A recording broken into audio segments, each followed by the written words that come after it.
Hello there.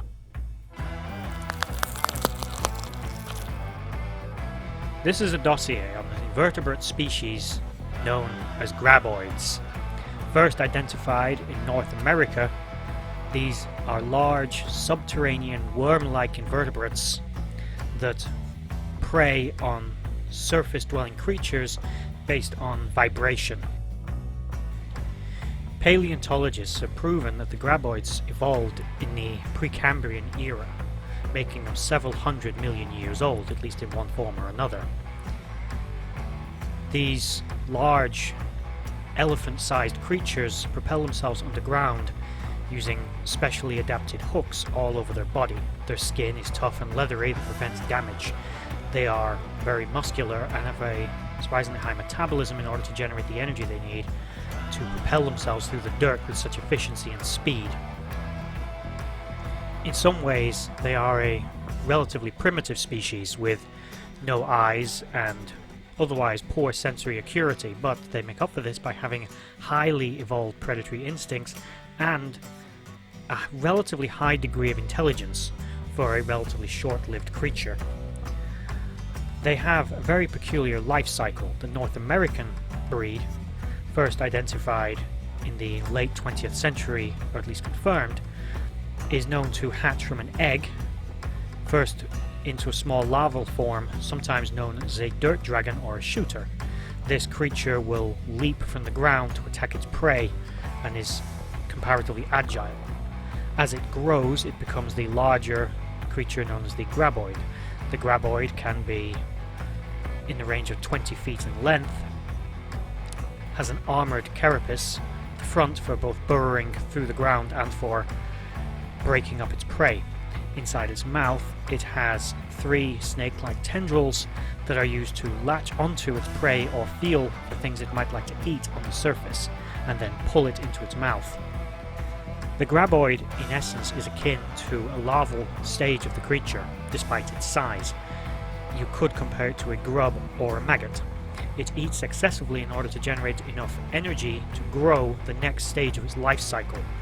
Once it has consumed enough food, rather than pupate like a caterpillar or other invertebrate-like species, from within it will grow smaller creatures, which will, when ready, erupt out of the body.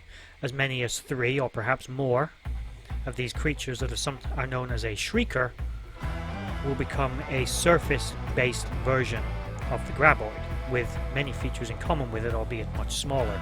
The purpose of this creature is to, again, feed excessively and reproduce, but it does have an additional evolution of having a heat sensor. It is unknown if the Graboid has any such abilities, but it has not been confirmed to demonstrate them.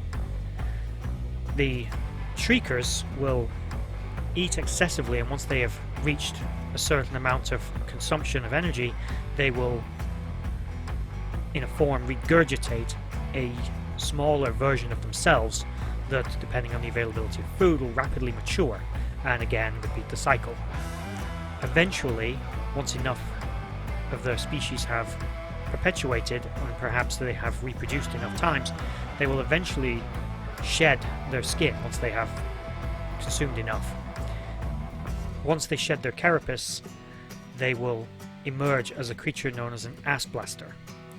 The ass blaster is a slightly larger form of the shrieker, but is equipped with small petrol wings as well as a chemically fueled ignition source in the rear of the creature that allows it to jet from the ground.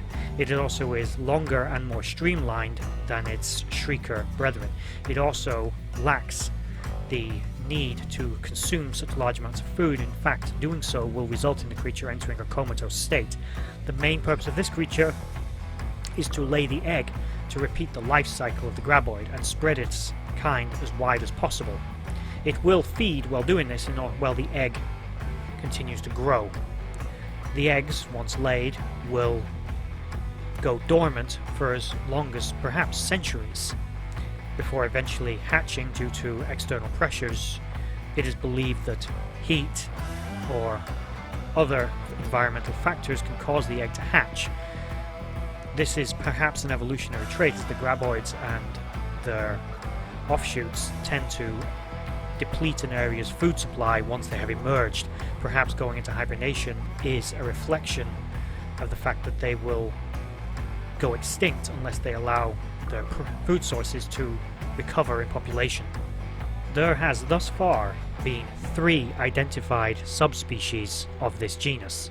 The North American Graboid, the original one encountered with the 3-stage life cycle, and 2 others. One encountered in Africa, which is larger and also appears to lack the part of the life cycle that includes the shrieker, instead going straight to the ass-blaster form. But relatively little is known about the full extent of the life cycle of this species of Graboid. This genus, however, did demonstrate the unique ability to detach the serpentine-like tongues inside of its mouth to at least in the short term operate as an independent entity of the greater whole in order to track down and snare prey. The next is an Arctic version, which is perhaps actually the older of the 3, despite being one of the more recently encountered. It again seems to lack the shrieker portion of the evolutionary stage. This could mean that environmental pressures or needs of the specific desert-dwelling version encountered in North America required the evolution of such a creature. Perhaps predation or the availability of food caused it to need to increase in numbers more rapidly over a shorter space of time, but this will require further study to confirm. Although further study of this creature is considered hazardous to human life, as both study in their natural environment and in captivity have proven difficult due to high levels of mortality in the people in the surrounding areas whenever these creatures have been encountered. Attempts to domesticate and even militarize these creatures have been explored, however, have all proved unsuccessful. If you encounter this creature in any stage of its life cycle, you must proceed with extreme caution. The advice is to retreat from the area immediately and inform any local authorities that are there of the presence of such a dangerous animal.